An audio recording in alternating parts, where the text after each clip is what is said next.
Okay, so this is Amnesty's report. I think you can read it. Let me just double check. It's a little small still. Hold on. Let me try and magnify that for you guys.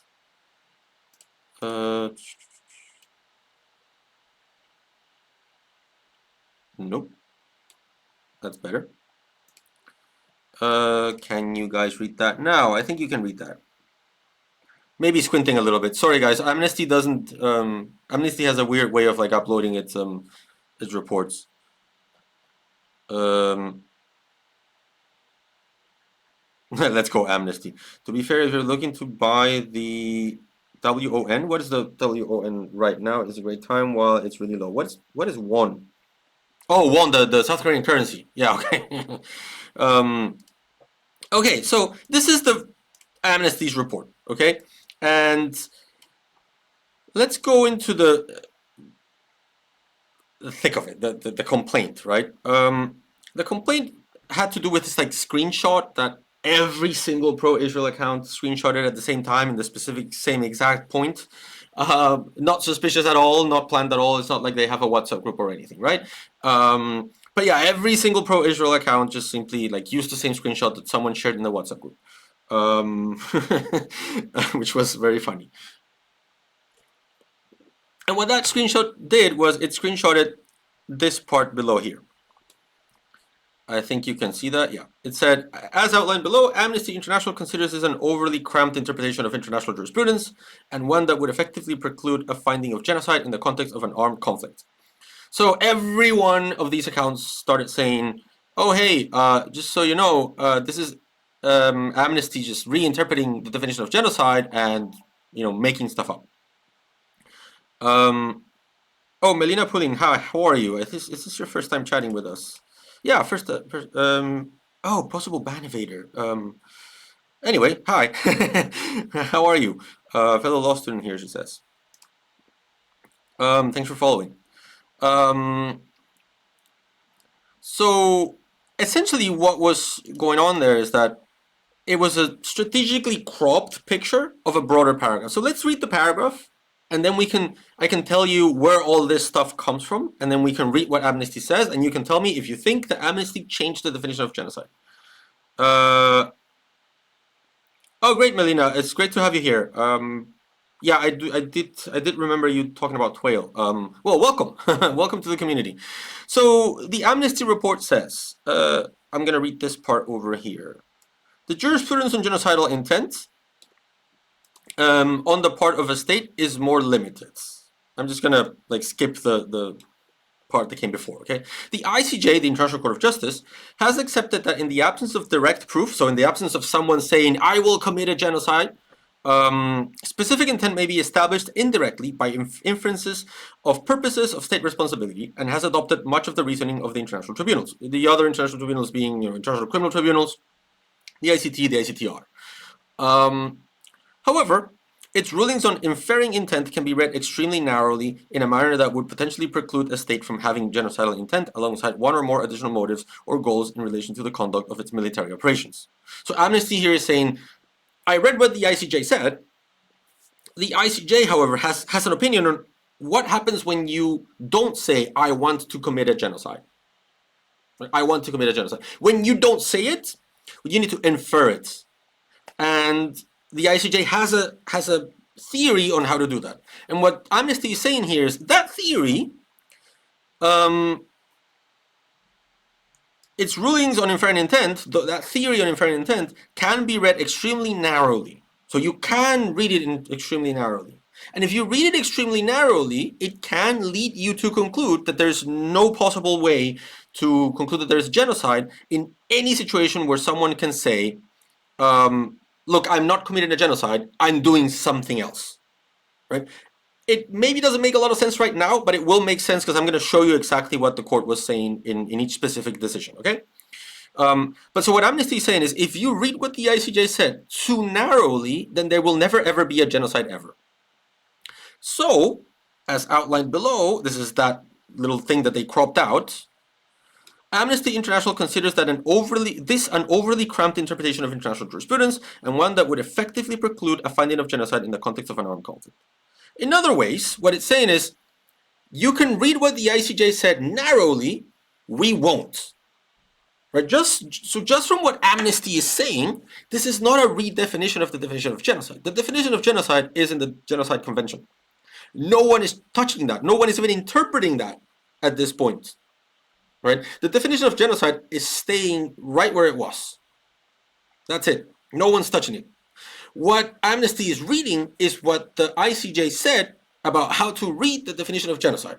And Amnesty is saying you need to read that theory on how to read that definition broadly, not narrowly. That's it. That's all that this says. It doesn't touch the definition of genocide. It doesn't change it.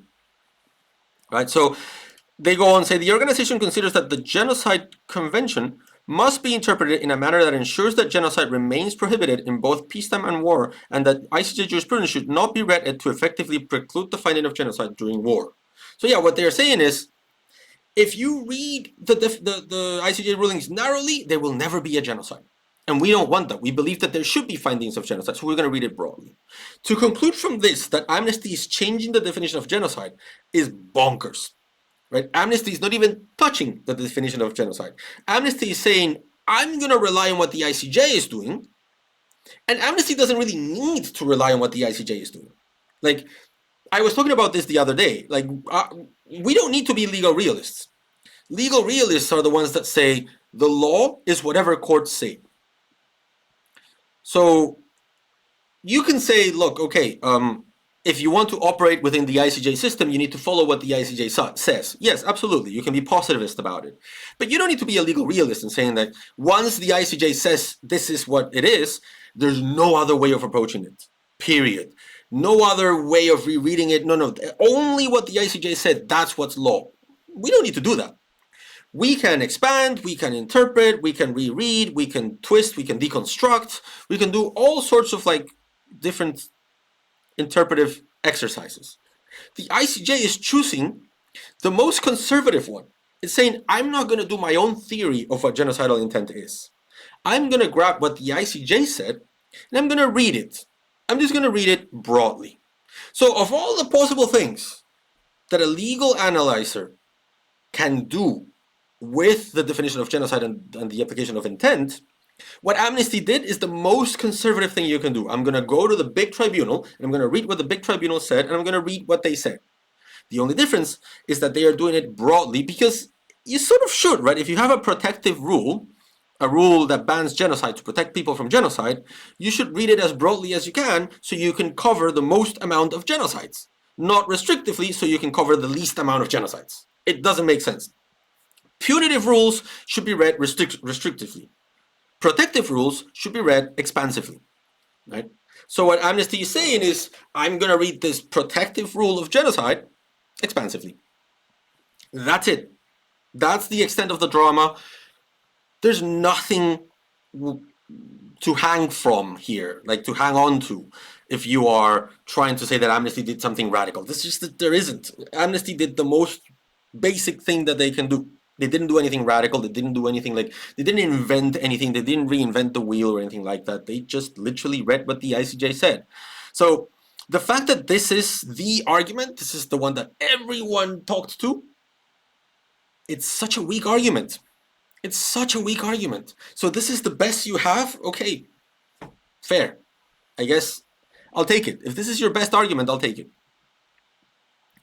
Hold on, a lot of stuff in the chat before I move document. I change from the document to another document. Birdie2 says, has the ICJ with its reading ever found a genocide anywhere? So this is also part of the problem, right? The ICJ has never found that an entire war effort has been a genocide. They've only found that specific genocidal acts have been genocides. For example, Srebrenica. Srebrenica was considered a genocidal act, but not within a broader genocide. That has never been decided by the court. So, yeah, you shouldn't read what the court is doing narrowly, because then you won't find any genocides. Melina says, reading inferring intent narrowly is akin to just avoiding there's any intent, really. I didn't follow. Melina says, yes, LMAO, all the pro-Israel accounts are highlighting the footnotes only for some reason. Yeah, I don't get it, really. If this is the best argument, then it's a very weak argument. Accidental Jurist says the critics also conveniently avoid the statements of Amnesty pointing to what they said constitutes direct rather than indirect or inferred evidence of genocidal intent. Yeah, of course. There's two ways to prove intent, right? One is when you say, this is a genocide. And that's not what Amnesty is dealing with here, although it does include some, direct genocidal intent from the hundreds and hundreds and hundreds of statements from Israeli soldiers and generals and like politicians, members of the parliament that have said genocidal things. This is just inferring genocidal intent from conduct, not even from like direct sources. Chomnowski says, wasn't there also a discussion between Adil Haq and Stefan Talman on Twitter on this topic lately? Yeah, I mean, I think so. Adil was present on the presentation of this report. He traveled, I think, to The Hague to see the presentation of the report. So he's been very involved in this, I guess, like because he was there. And I honestly did not understand Stefan's argument of like reading this so narrowly. You can do it. You can construct a narrow reading of the ICJ, but then you won't get to any genocides. And I think that vitiates the object and purpose of the Genocide Convention, and so it's a poor interpretation. And so I honestly I fundamentally disagreed with Stefan's evaluation, and I generally tend to agree with Adil Haq, who I think is one of the best lawyers out there on law of war and war in general, and political philosophers of war. I really respect his opinion. So if you follow him on Twitter, please do follow him on Twitter if you don't. And yeah, in that discussion, I side with Adil.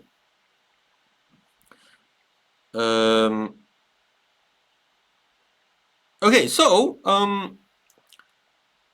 since Amnesty was saying let's look at what the ICJ said and read it expansively, let's read what the ICJ said. So I prepared the what is this? I prepared the let me put this bigger so that you guys can read it. I don't know why the ICJ does this. It's like so narrow.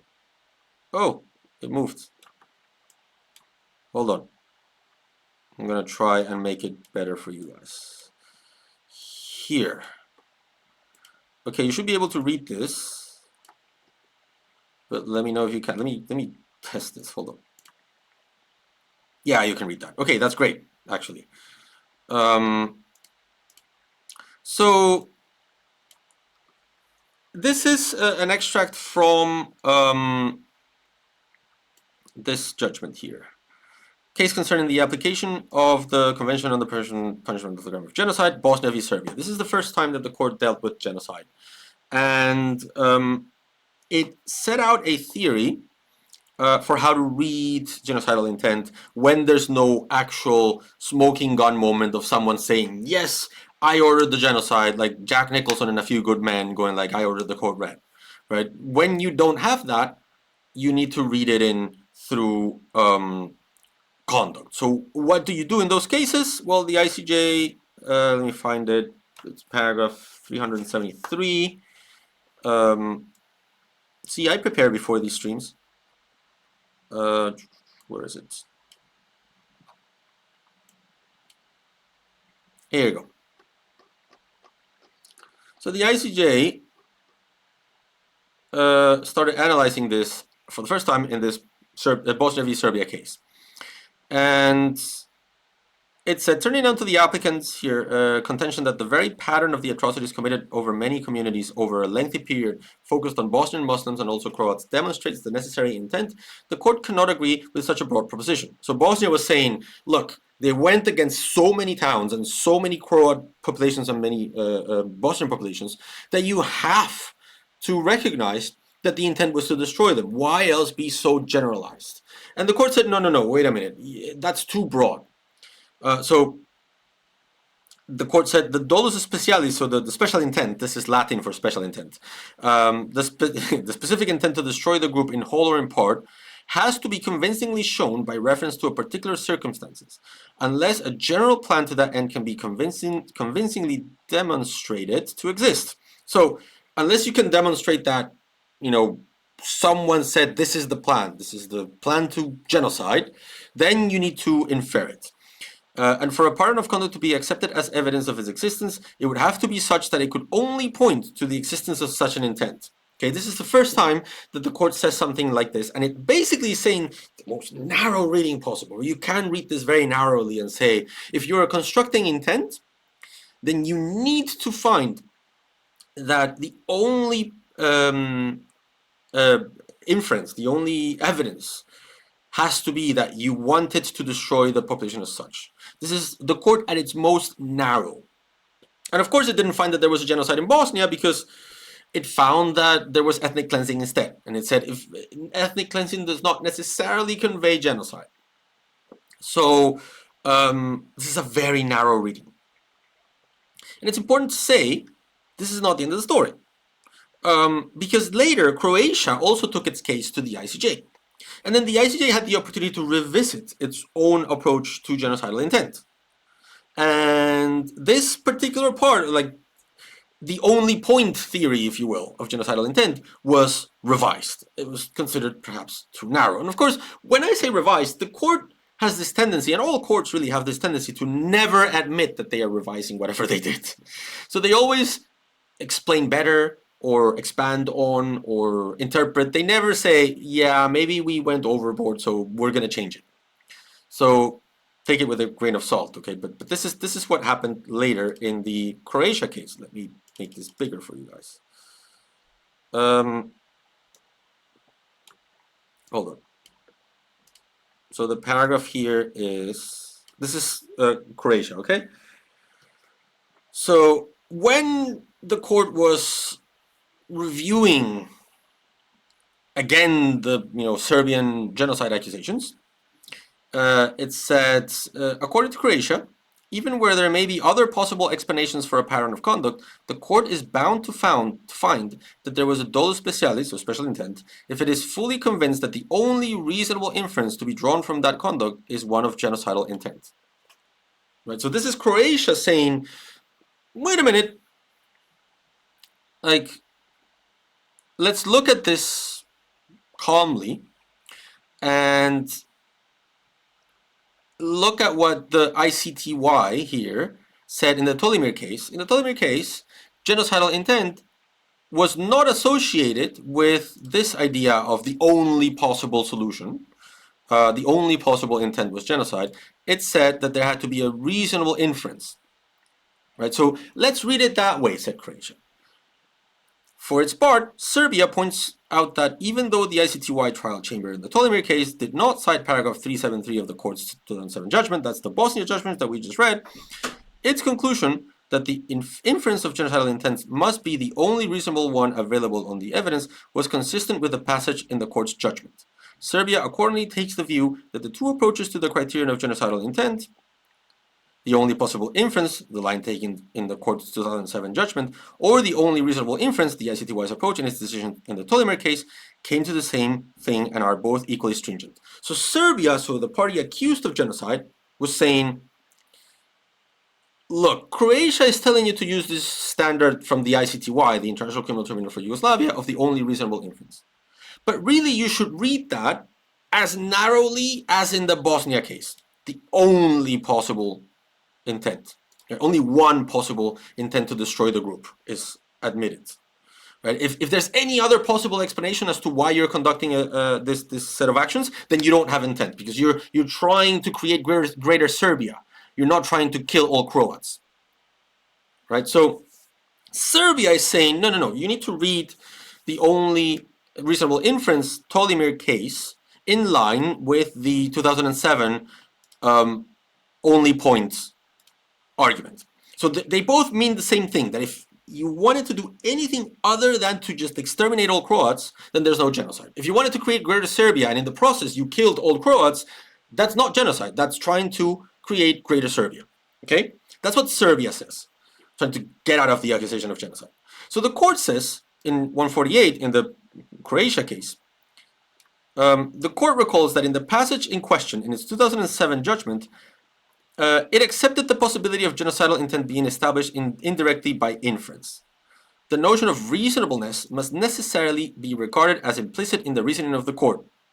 So it's saying, look, of course, I didn't mean the only possible one, even though I said only point. I didn't really mean only point. There's reasonableness involved in this, right? Thus, to state that for a pattern of conduct to be accepted as evidence of existence of genocidal intent, it must be such that it could only point to the existence of such intent. This is the quote from the Bosnia case. Amounts to saying that in order to infer the existence of dolus specialis from a pattern of conduct, it is necessary and sufficient that this is the only inference that could reasonably be drawn from the acts in question. Now, this is interesting, because what the court here is saying is there may be other objectives. You may be wanting to create Greater Serbia as well, but the more reasonable thing that you are doing is genocide. Right? So this is the court sort of like turning left really hard, without wanting to appear so. It's saying, no, it was always there. You guys just didn't read me correctly. But really what it's saying is saying, yeah, I took it too far. And this is, remember, in a case where the court said that, this whole thing wasn't a genocide. Okay, so the court was even still narrow, right? But so the court goes on, says, to interpret paragraph 373 of the 2007 judgment, that's Bosnia, in any other way would make it impossible to reach conclusions by way of inference. It follows that the criterion applied by the ICTY trial chamber in the judgment in the Ptolemy case is in substance identical to that laid down by the court in the 2007 judgment. So the court sort of says, Serbia, you're right, but not for the reasons that you said you were right. There's a reasonableness argument here involved, and so we don't want to make it impossible to reach a conclusion that there is a genocide based on inference. Right? There might be, what you need to do is you need to grab the only reasonable inference that you have evidence for. So it might be that there are other inferences that you can make, but they're not substantiated by evidence, and so maybe that's not what you were really trying to do. So it opened the door for flexibilizing the definition of genocide, which is more in line with the travaux préparatoire of the Genocide Convention. What is the travaux préparatoire? Is the negotiation history of the Genocide Convention. So when the Genocide Convention was being negotiated, there was a big debate between the United Kingdom and Russia, the Soviet Union at the time, where Russia wanted to limit the definition of genocide to specific motives. You need to want to destroy a group of people for racial, reasons, or for ethnical reasons, or for religious reasons. And the UK was saying, no, you only need to want to destroy that group. It doesn't matter why you want to destroy that group. You just need to want to destroy the group. So motive, racial motive, is irrelevant to intent, wanting to destroy the group. And the UK was like saying, no, wait a minute, like, we don't want to say that, oh, you were not trying to destroy the group, you were trying to, like, I don't know, discriminate against that group of people, and oops, in the process you killed them. So it's not really genocide. We don't want that. We don't want to open that door, said the UK in 1948. So the definition of genocide right now does not include motive. There's not a list of motives that are accepted. It doesn't matter what motivated you to commit genocide. It just matters that you wanted to destroy the group. This is so that we don't have this conversation of, well, yeah, you were destroying the group, but you just wanted to destroy Hamas.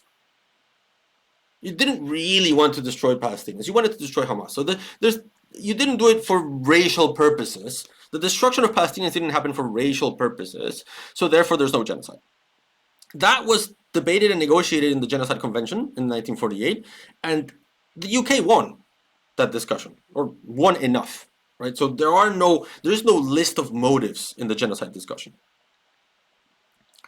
So this reinterpretation, this paragraph 148 in the Croatia case, is, I guess, the court going back to that. Right, going back to that and like not being trapped by that very narrow reading of the Bosnia case. Now, of course, the court, even when it opened up the door to more possibilities, still said, yeah, only Srebrenica is a genocide, the rest isn't, right? So even with this, the court was still conservative. Even when it expanded its own definition of genocide or genocidal intent, it still, was quite conservative when it comes to finding genocide. But that's what the court said. This is a definition that this is where Amnesty's language of saying here its rulings on inferring intent can be read extremely narrowly in a manner that would potentially preclude a state from having genocidal intent alongside one or more additional motives or goals in relation to the conduct of its military operations. Yes, this comes straight out of the ICJ's own admittance. The ICJ itself says, where is it?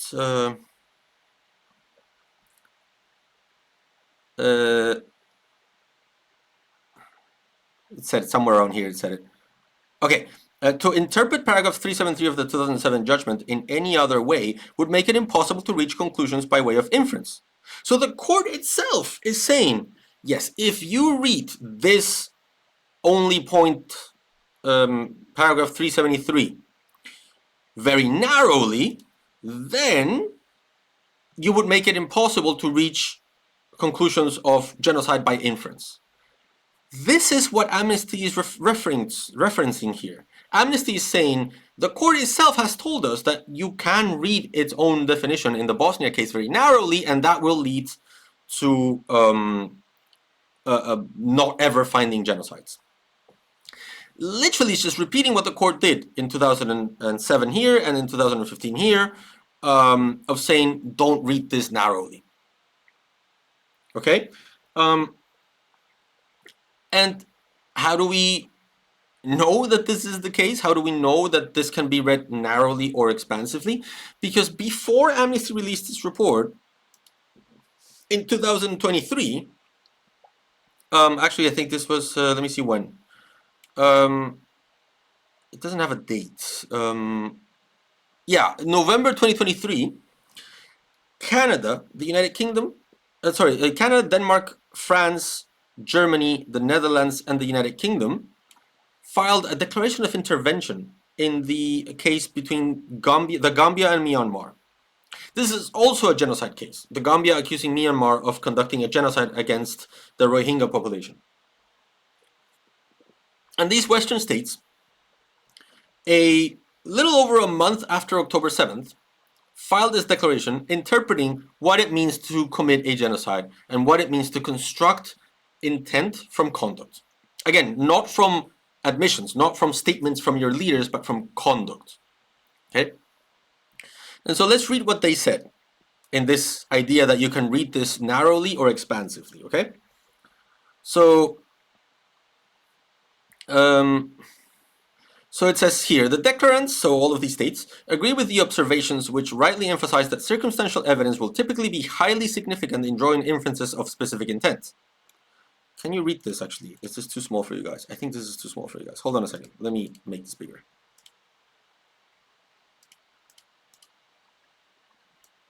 Is this better? Yeah, I think this is better. Okay. So the declarants agree with the observations which rightly emphasize that circumstantial evidence will typically be highly significant in drawing inferences of specific intent. This must be borne in mind by international courts and tribunals when assessing allegations of genocide and should inform their approach to the standards governing the assessment of evidence. In this regard, the court has identified aspects of the standard to infer specific intent, stressing that in order to infer the existence of dolus specialis from a pattern of conduct, it is necessary and sufficient that this is the only inference that could reasonably be drawn from the acts in question. So this is these states, these 5 Western states, repeating what the court has said. This is the standard for the court. Okay, the court has said that you need an only reasonable inference standard.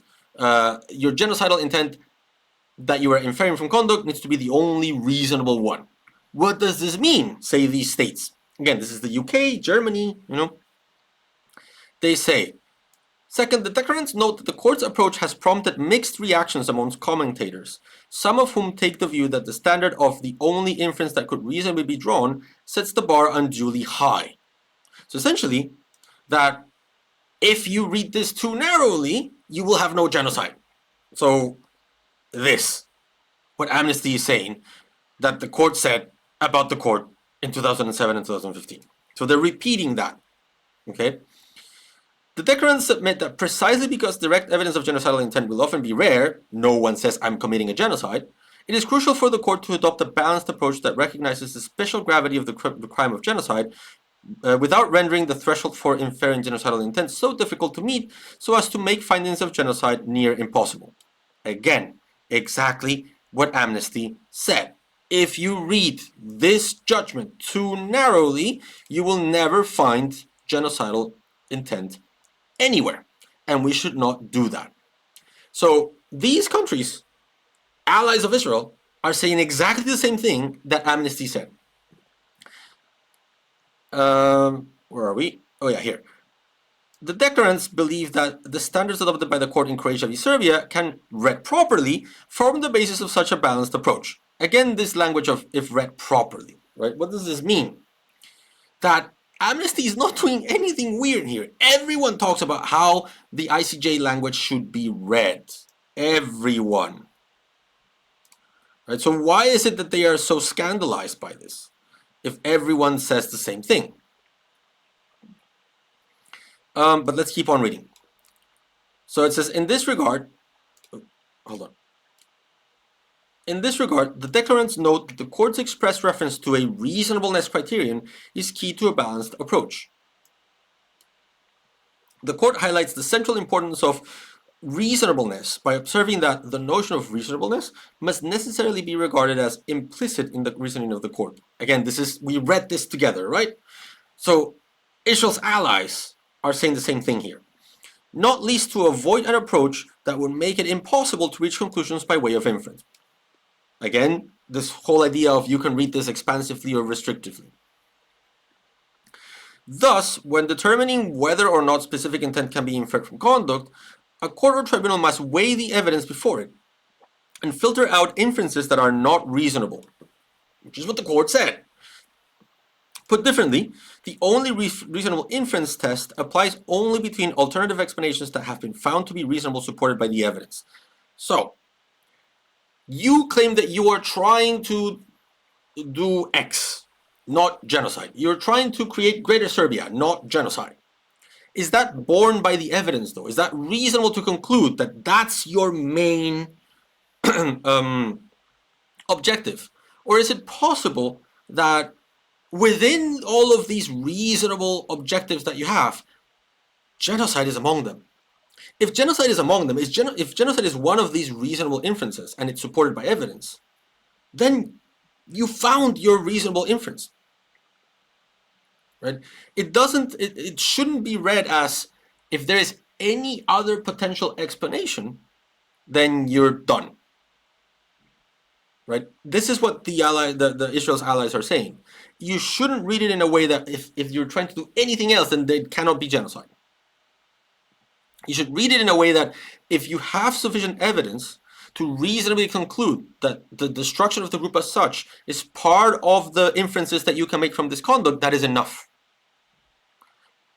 So there is a battle for how to read the ICJ standards. And arguably, people like me, I believe that the court itself, even while opening the door for more flexible interpretations, the court itself still reads these passages very narrowly. So the Israel's allies are saying, court, don't do that anymore. No one looks back at the Serbia cases and goes, ah, yes, justice. No one. So what Israel's allies are saying is, court, even when you opened the door, you were still too narrow. You shouldn't be that. You shouldn't read this narrowly. You should expand this. So let me finish what they were saying, and then I'll go to the chat. Says here, furthermore, it is worth observing that the court stated that the only reasonable inference test should be used with respect to drawing an inference of specific intent from pattern of conduct only. This cannot be the threshold of the test when other methods of inference are also present, such as when examining the scope and severity of a perpetrator's conduct to evidence specific intent. So it says this is only one way of inferring intent. There are others. This is more radical than what Amnesty did. This is not what Amnesty did. Amnesty didn't go like, oh, well, what the court said is one of the possible ways to inferring intent from conduct. No. Amnesty said, I'm going to rely exclusively on what the court said. And Israel's allies are saying, whoa, wait a minute. This case and this case are only one way of finding intent. Maybe there are others. Why not? This would be more radical. So the United Kingdom and Germany were more radical than Amnesty. Let that sink in for a second. Third, when assessing whether specific intent can be inferred, a court or tribunal must assess the evidence available to it comprehensively and holistically. The jurisprudence of international criminal tribunals demonstrates that this approach is not only desirable, but an important element of the sound administration of justice. In this respect, declarants agree with the approach of the ICTY Appeals Chamber, which required trial chambers to assess whether all of the evidence taken together demonstrates a genocidal mental state, while noting that a compartmentalized mode of analysis would obscure the proper inquiry. Again, this is expansive. Like these states are reading the text in the ICJ and saying, let's push the boundaries. Of course, because they were talking about Myanmar, not Israel. But what they said here applies to Israel as well. Right. So then these states, they go into listing things that can point to genocidal intent. Right. So for example, the number of victims is not determinative of a state-specific intent. It doesn't matter how many people you kill. Right. Or they also say, where is it? Sexual and gender-based violence can play an important role in determining specific intent. If you start raping people in prisons, maybe there's a reason for it, because there's a component of genocidal intent that goes to like destroying the national fabric of the group, and rape plays a role in that. Gender-based violence plays a role in that. And acts committed against children may play an important role in determining specific intent. So if you happen to kill 70% women and children, that might be relevant for specific intent. Forced displacement can play an important role in determining specific intent. If you order an evacuation and then don't allow people to return, that shows intent. These are Israel's allies. These are Israel's allies that are saying this. Much more radical than when Israel did. And then Israel does not say that Germany reinvented the definition of genocide. Right? Let me go to the chat because I see that there's a lot going on there.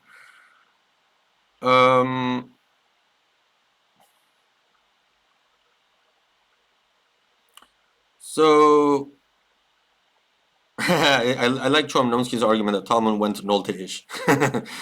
He did.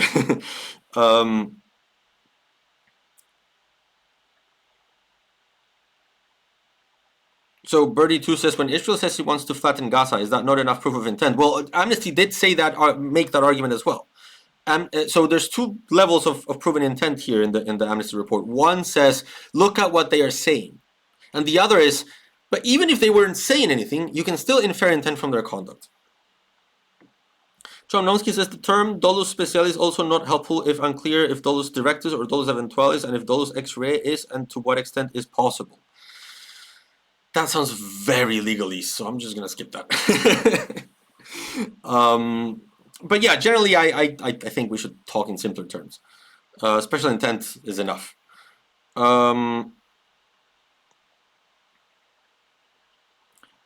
Charenkov says, well, I guess that the particular lawyers that wrote this 2023 intervention wouldn't privately express support for Israelis.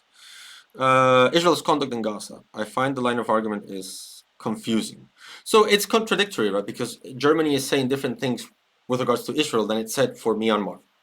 But, I mean, this is already in the record, so. Birdie2 says, great example of Germany's state of denial. Yeah, I agree. They actually thought this would not apply to Israel. Yep. Well, Israel was already committing massive war crimes and the politicians called for genocide.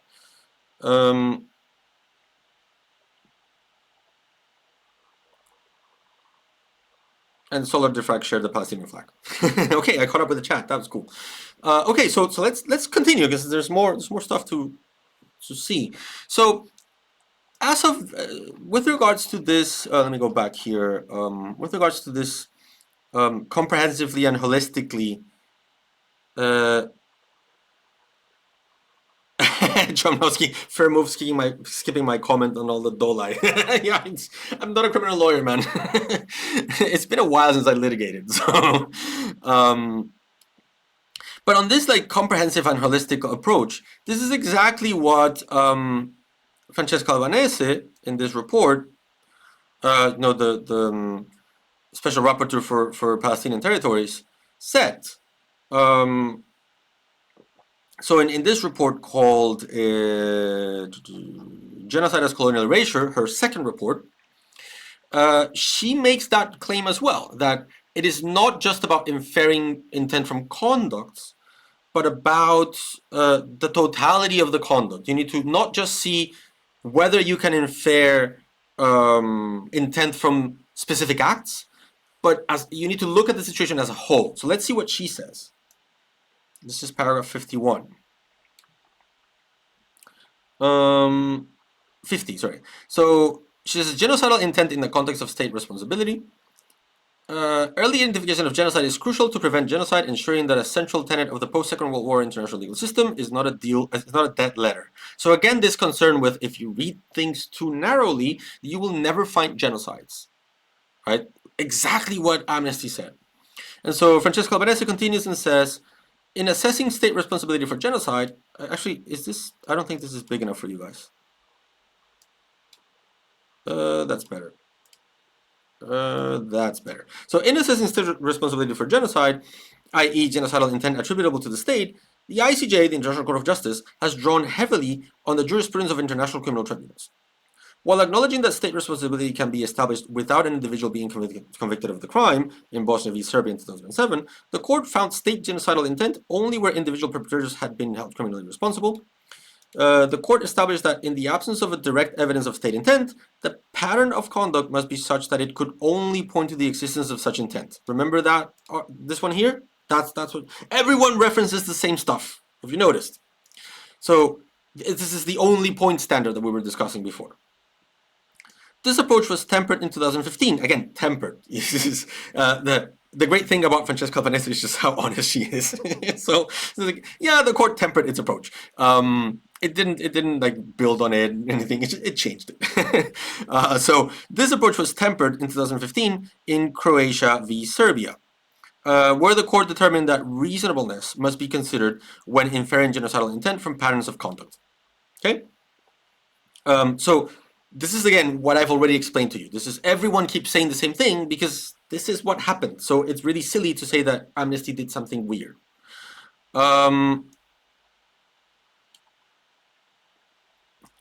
So 51. However, further clarity is needed regarding genocidal intent in the context of state responsibility. State intent can be derived from the aggregate of individual perpetrators' genocidal intents, but states should not be exonerated simply because there are no individual criminal convictions, which if they occur may come too late to prevent or stop genocide. While ICJ acknowledged that state obligations concerning genocide are not of a criminal nature, the standard of proof required to ground the responsibility of the state is a quasi-criminal standard. Among other things, this would delay or frustrate justice for victims. Again, this idea that if you read this too narrowly, you will never find a genocide. Everyone says the same thing, right? So Amnesty didn't do anything weird. Francesca Albanese says it, Germany and the UK say it, and Amnesty says it. So there's nothing radical about what Amnesty said. People as different in their approach to Gaza as Germany and Francesca Albanese say the same thing. So not radical for Amnesty to say it. Intervening in the Gambia v. Myanmar, currently before the ICJ, 6 Western states, I read you their statement just a little bit ago, argued that the reasonableness criterion requires a balanced approach, so as not to make it impossible to determine genocidal intent by way of inference. Again, the same thing everyone says. In other words, urging the court not to miss the forest for the trees. Otherwise, this risks protecting the state over the victims that the convention is designed to protect. Again, this concern of don't read what the court said in 2007 and 2015 narrowly. Right? So 3 factors help achieve this balance. A. Applying the only reasonable inference test involves first filtering out other possible intents that could be inferred but are not reasonably supported by the evidence. So it doesn't matter that you can like say, oh, I'm not trying to genocide, I'm also trying to do X, Y, and Z, therefore it can't be genocide because the only reasonable inference that you must be able to find is genocide. Right? If I'm trying to do other things while I'm doing the genocide, then I'm not committing genocide. That's the wrong way to view it. Right? A balanced consideration of the interplay between motives and intent, again, remember what I told you about, the UK and Russia and the Soviet Union in 1948, should determine whether motives preclude such a specific intent to destroy a people, or whether they are consistent with or even confirm genocidal intent as the only reasonable inference. So in this case, let's talk about Israel. What Francesca Albanese is saying is, look, if you're trying to destroy Hamas, and in the process you're destroying Palestinians, those two can go hand in hand. You can be both committing a genocide and trying to destroy Hamas. So your motive and your intent, your motive is part of your intent. Right? So let's look at things holistically. Let's look at what you are trying to do as a whole. Right? So a balanced consideration of the interplay between motives and intent should determine whether the motives preclude such a specific intent. So you cannot possibly be trying to commit genocide because you're doing X, or whether they are consistent with or even confirm genocidal intent as the only reasonable inference. So X can be part of that intent. B, international law treats the state as a unit, not as separate organs. This means that the conduct of the this means that conduct and intent of the state must be considered holistically. A rule of law regulated state must be viewed as a whole, including its government, parliament, and judiciary and their regulatory functions. So you cannot tell me that, oh, no, but these people here that said the genocidal thing, they're not in the war cabinet. You can't do that. And C, given the high threshold for establishing genocidal intent, the failure to illuminate the totality of conduct invites the possibility of invisibilizing the crime itself behind the claimed strategies, policies, and actions that are advanced by the wrongdoing state in order to obscure it. Failure to recognize genocide in its totality may help create the camouflage that a state could employ to commit it. This is where Francesca Albanese goes beyond what Amnesty did. This is her well, in a way, the Amnesty really does rely on what she's doing here. Quite a bit, but let's say in that specific instance, this is what sets out Francesca Albanese's approach to genocide. She says, no state will ever commit a genocide saying, I'm committing a genocide. I think most agree on that, and therefore you need to infer from conduct. Her extra oomph is saying, but if a state will never recognize that it is committing a genocide, then logically, states will also try to camouflage their genocide by trying to obfuscate their conduct. So they will do things that are meant to distract from genocide. They will do things that are meant to lead you to believe that, oh, it's not a genocide, it's X. It's not genocide, it's ethnic cleansing. It's not genocide, it's self-defense. They will try to do that. So don't let them. Identify what is going on beyond this very narrow interpretation of intent and construct even the excuse as part of the genocide. This is why she talks about, humanitarian camouflage. That talking about international humanitarian law is a way to camouflage genocidal intent, which is her first report. Right? So again, this is like arguably broader than what Amnesty did. So Amnesty says this thing that we already read, and then goes on and says, the ICJ, just so that you know that, now that you know the entire history of what the ICJ has said and what every single relevant actor has done, now we can read together what what Amnesty said, and you can see that really it's nothing new. Okay, so the ICJ has explained, says Amnesty. Actually, can you see this? Yeah, I think you can. It's a little bit small for you guys, but I hope you can read it.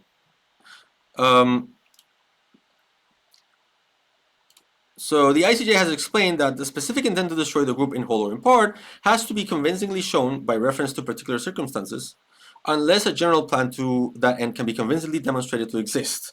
And for a pattern of conduct to be accepted as evidence of its existence, it would have to be such that it could only point to the existence of such intent.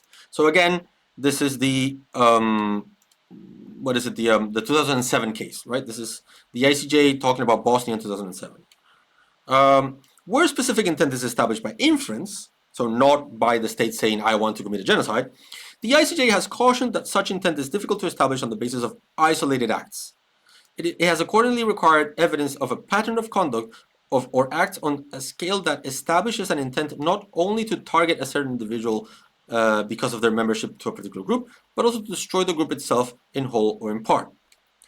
In the Croatia v. Serbia case, the ICJ considered a range of factors, similar to that of the ICTY aforementioned, in order to establish the existence of a pattern of conduct revealing genocidal intent, and in particular, the scale, the fact that those attacks are said to have caused casualties and damage far in excess of what was justified by military necessity, the specific targeting of Croats, the nature, extent, and degree of the injuries, etc., etc. Right? So there's a way of finding genocide. The ICJ held that in order to infer the existence of dolus specialis from a pattern of conduct, it is necessary and sufficient that this is the only inference that could reasonably be drawn from the acts in question, meaning that intent to destroy the group in whole or in part must be the only reasonable inference which can be drawn from the pattern of conduct. Again, nothing new. We've already read this several times. Like, there's nothing new here. In his dissenting opinion in Croatia v. Serbia, Judge Cansado Trindade argued that the ICJ seemed to have imposed too high a threshold on the determination of mens rea of genocide, and that the standard of proof adopted by the majority is entirely inadequate for the determination of state responsibility. So this is this fear that I was talking about of, did the court create too narrow a standard? And I would agree with this. I would agree with Cansado Trindade, especially because the court itself read its own standard narrowly. Right, so interpreting the ICJ standard of only reasonable inference, 6 Western states, again, these guys, we read their like declaration a second ago, 6 states intervening in the Gambia v. Myanmar case also warned against rendering the threshold for inferring genocidal intent so difficult to meet so as to make findings of genocide near impossible. They have contended that the ICJ's only reasonable inference test should be used with respect to drawing an inference of specific intent from a pattern of conduct only. This cannot be the threshold of the test when other methods of inference are also present, such as when examining the scope and severity of the perpetrator's conduct to evidence specific intent. So again, this is just following what we just read. Right? The 6 states have especially contended that while large-scale killing of group members is the most obvious and immediate manifestation of an intention to destroy a group, in whole or in part, the presence of several underlying acts of genocide can also be indicative of genocidal intent. And this is what I told you, like killing children, killing, like engaging in rape, etc., etc. So the jurisprudence on individual criminal responsibility has found that a perpetrator's genocidal intent may coincide with several other motives. This recognition of multiple motives is especially important in determining the specific intent of the state, arguably made up of multiple key state officials, in the absence of evidence of a genocidal state policy or master plan. It is even more critical in the context of an armed conflict, a context which by its very nature is characterized by a party's pursuit of specific military aims. So, yeah, like, of course, if you're fighting an armed conflict, you will want to kill people on the other side, and civilians might die because IHL permits you. How do you distinguish that from genocide? By having, not a too narrow view that says, oh, you're not trying to genocide, you're just fighting a war. No. You can actually be committing genocide while in time of war. Everyone has said this. Francesca Albanese has said this. The 5 Western states intervening in Gambia v. Myanmar have said that. The ICJ itself has said that. So there's nothing new here. Right? So I guess this is the core of the argument, that like the idea that Amnesty International has changed anything is kind of silly, because what we have here is basically a restatement of the state of the question. It's just reading what the ICJ did more flexibly than, say, what the ICJ read it in 2015 and 2007. But it is using what the ICJ said. Everyone, including Israel's allies, are saying, yeah, you should read that more expansively. So the accusation that Israel has changed the definition of genocide It's kind of bonkers. It just really doesn't make any sense. Let me see. Chomelsky says it's okay if you're speaking to people from the legal realm, but I believe we tend to forget how to translate for normal people. Yeah, I'm a strong believer in like explaining things in simple terms. I don't like making things too complicated. My opinion as an educator, as a teacher, is that if my students don't understand me, it's my fault, basically. Marshall Gregory Surkov. Oh, hey, how are you? What he's saying, he says, what he's saying is, if doctors are seeing kids with bullet wounds to the head, someone must be shooting kids in the head on purpose, because statistically, other options can't provide a reason for all those results. Yes, that is a good example of what everyone is saying, Amnesty included. Melina says exactly so. Amongst those other acts, genocidal intent is still present. Yes. Boulevard Dreams. Hey, how are you? Sorry, I'm late for your birthday party, but happy birthday anyway. Thank you. Appreciate that. Hail Cherenkov says, did Israel intervene in the Gambia v Myanmar? Pretty sure the answer is no, but let me see. So countries that intervened are Canada, Denmark, France, Germany, the Netherlands, the United Kingdom, Maldives, and Slovenia. So no, not Israel. So I guess the big point here is that oh, thanks, Melina. It is a it is really weird to say that Amnesty with this report changed the definition of genocide, because all it did is say we should read what is there more expansively, which is something that everyone agrees with, even Israel's allies. So again, as I was saying in the beginning, if this is your best argument, if this is the best you got, then it's a really weak argument. Because I saw this Newsweek article. Let me see if I can find it. Hold on.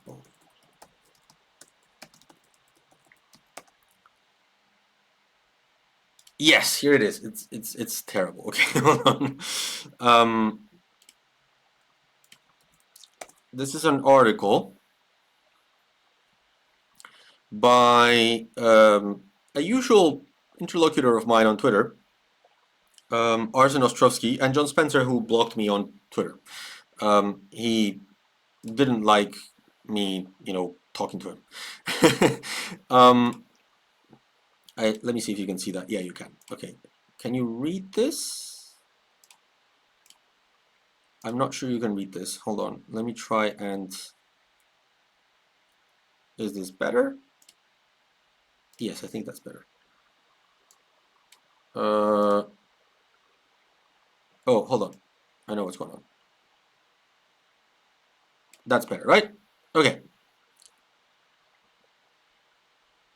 Oh, Iconoclast says, can the interventions of these countries in other cases be turned against them in the case of Palestine? Yes, absolutely, 100%. It's already, I'm sure that South Africa has already mentioned this in their memorial. Like, it is impossible for them not to have done so. And when you read that intervention, I'm going to put the intervention in the comments for anyone who might want to read it. Ooh, what happened to my mouse? Here it is. I'm going to put this in the comments if you guys want to read it. When you read it, you'll see that it is basically impossible to conclude that what Israel is doing is not genocide. But yes, absolutely, this can come back to bite them in the butt. Okay, so this week, says Ostrovsky and Spencer. Oh, Birdie2 says, can South Africa submit the AI report as evidence? It's too late now for the memorial. I don't know if they will cite to it in their reply, in the rejoinder, because what happens is first the South Africa files a memorial, then Israel files a counter memorial, then South Africa files a rejoinder, and then Israel files a reply. So maybe they can cite to it on their reply. I know that they had a temporal limit on their memorial. They did not use all of the evidence they had at their disposal because it was too much. So they had a temporal cut. So probably they wouldn't have included it even if it had come out in time. Hadid Cherenkov says, has Israel ever expressed an opinion on how to interpret the Genocide Convention or the US? I don't think so. I don't think so.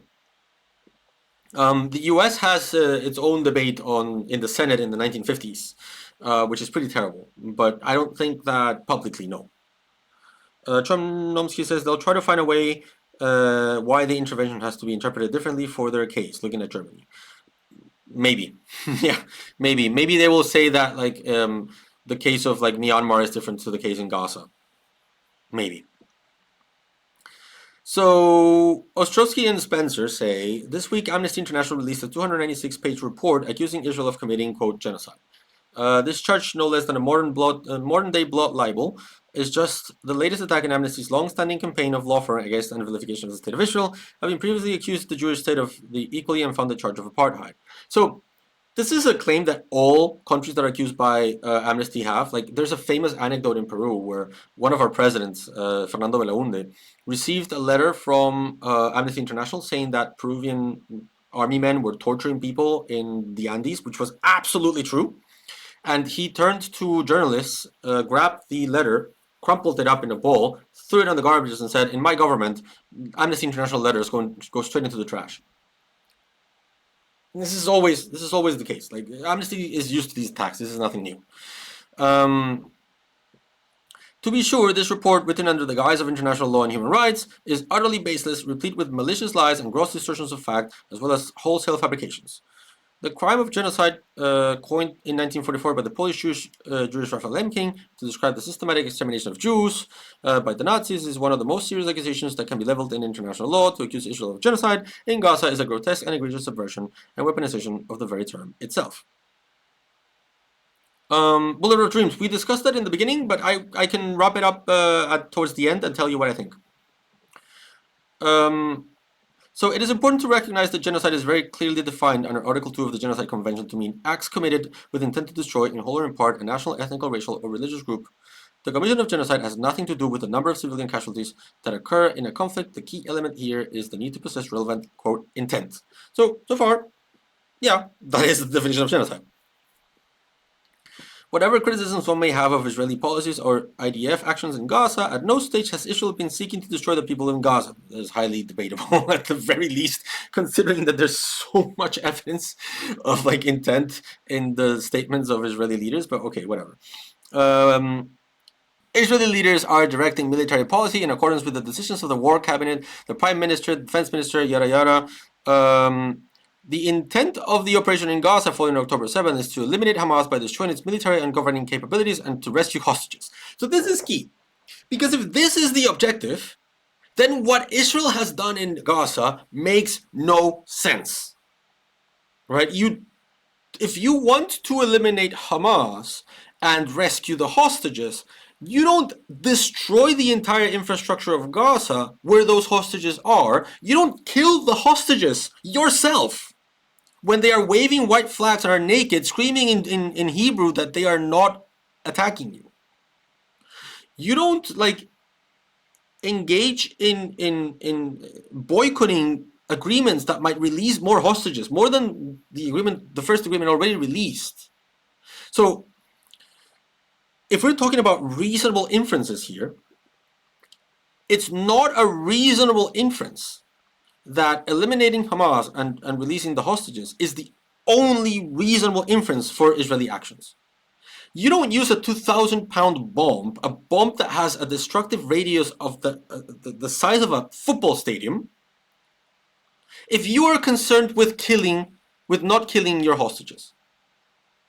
That's not reasonable.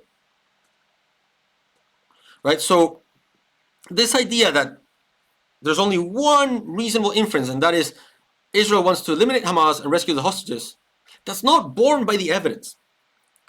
This is not a special operation to destroy Hamas. This is not a wholesale negotiation to free the hostages. You do not throw 2,000-pound bombs in heavily urban areas where you don't know if there's a hostage there if your objective is to save the hostages. There has to be another inference that you can make from that behavior. Right? So they say these are both entirely legitimate military objectives and under the laws of armed conflict. They are.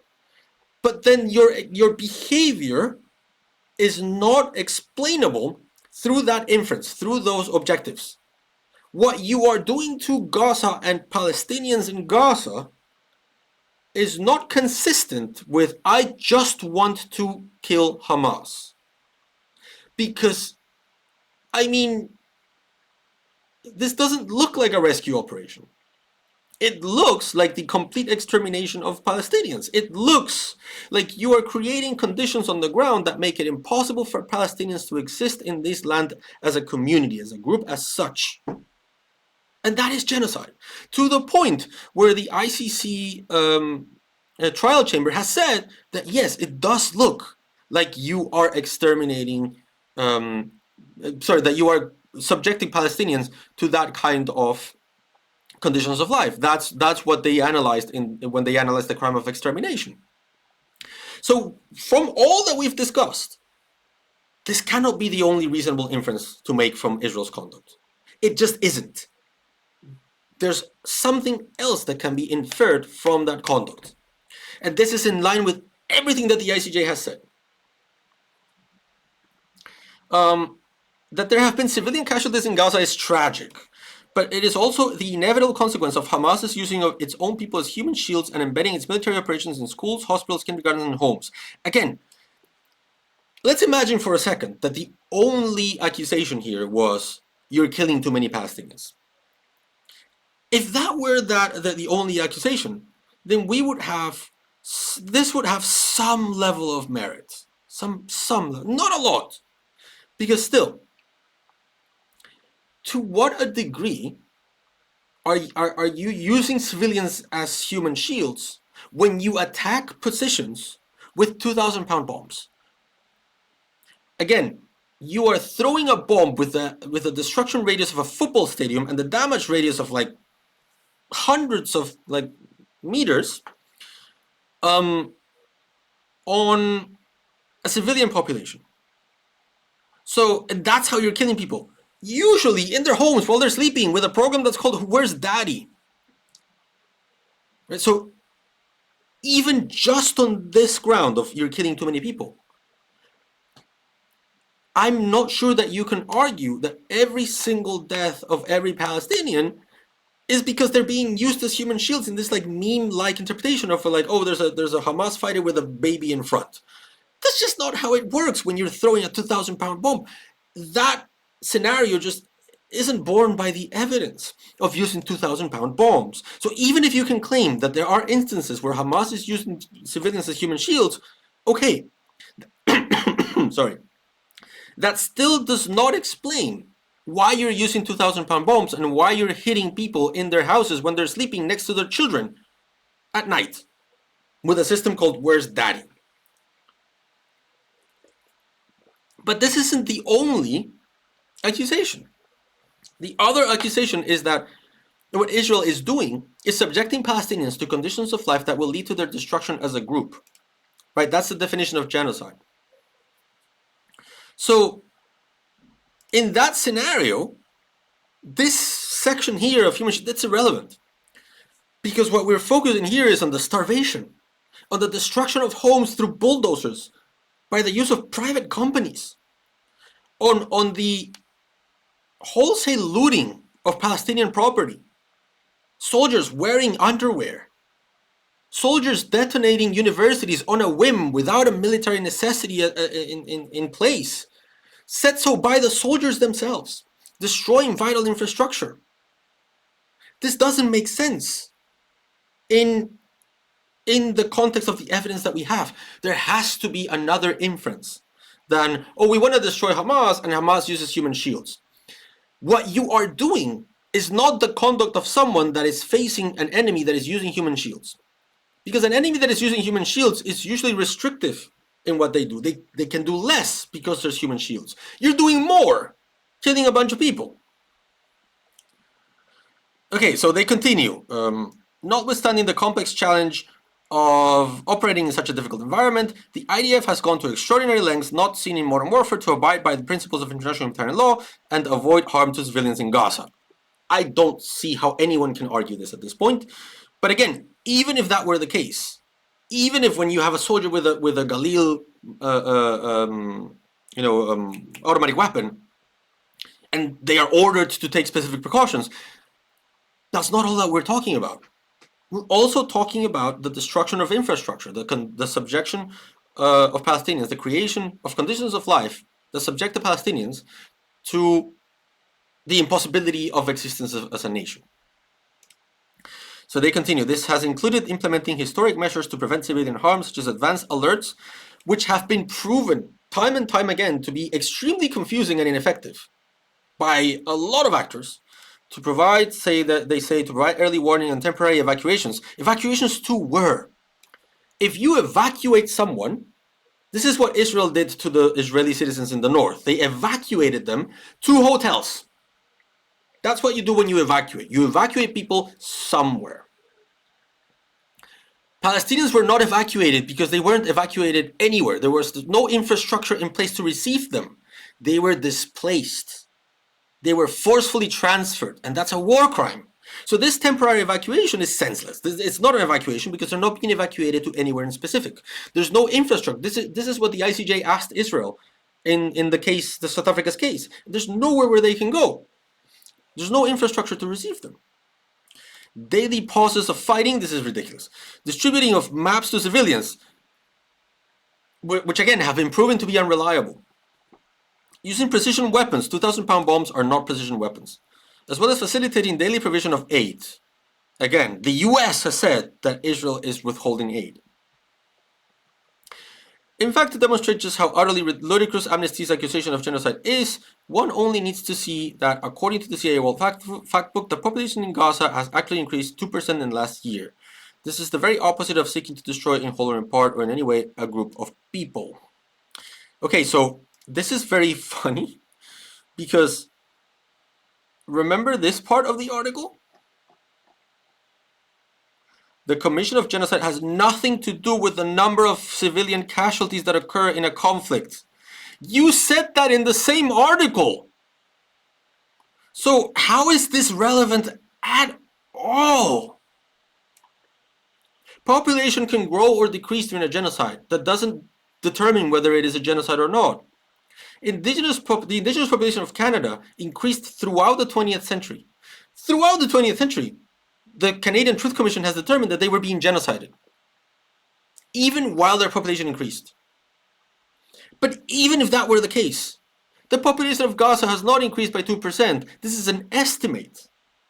An estimate done using data before October 7th. This has been debunked online already. So this is a ludicrous claim, even if it were relevant, and it isn't. Because as the authors themselves say it with me, the commission of genocide has nothing to do with the number of civilian casualties that occur in a conflict. This is bonkers levels of bad argument.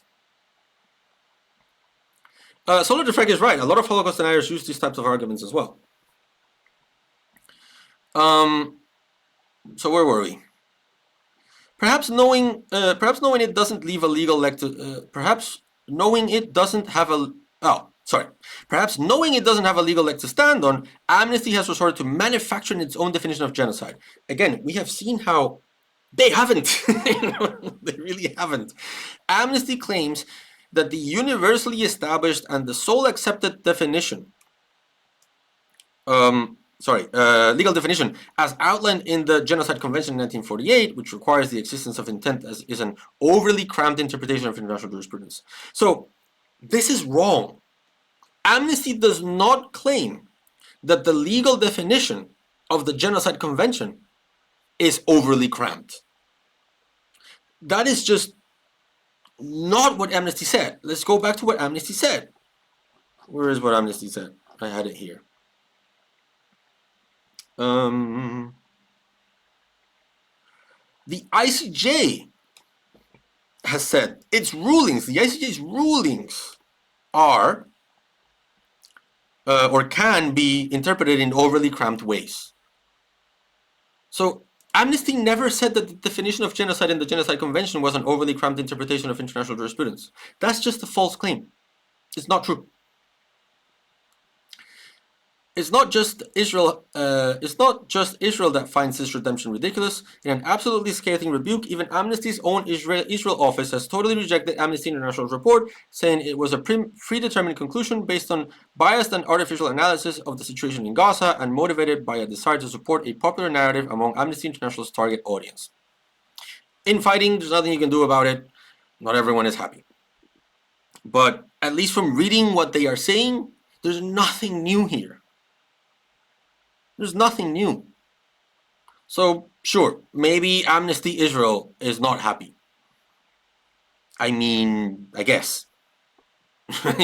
Like, everyone that's reading this report is concluding, well, but this is just applying a legal standard. You can disagree with the standard, but you cannot tell me that this is like motivated to support a popular narrative. It's not a narrative, it's a legal interpretation. So yeah, again, this is weak stuff for me. If anyone is guilty of genocide here, it is Hamas. Not only does Hamas openly state that the destruction of Israel is its ultimate goal, as evidenced in the charter, it acted out on those intentions on October the 7th, when Hamas massacred over 1,200 Israelis in a rampage that included raping, burning, mutilating, executing, and abducting women and children. We stood in the kibbutzim and the communities in the south of Israel and saw firsthand the death and destruction. That is where the real attempt at genocide occurred. I've already said this. I'm all in favor of having the conversation about whether October 7th qualifies as a genocide. But then you would need to use these arguments. You would need to use the same standard. You would need to use the standard that you are saying is illegitimate to analyze whether Hamas had genocidal intent, and not abstract intent, like specific intent with regards to October 7th, and that those orders were carried out specifically by the militants of Hamas with a genocidal intent. So either they wanted to destroy Israelis as such, or they knew that what they were doing would lead to the destruction as such of Israelis and still didn't stop. Right? So I'm more than happy to have that conversation. I'm not sure we can now because the people that were in charge have sort of been killed by Israel. But again, you would need to use the standard that you are telling me here in this very article that is illegitimate.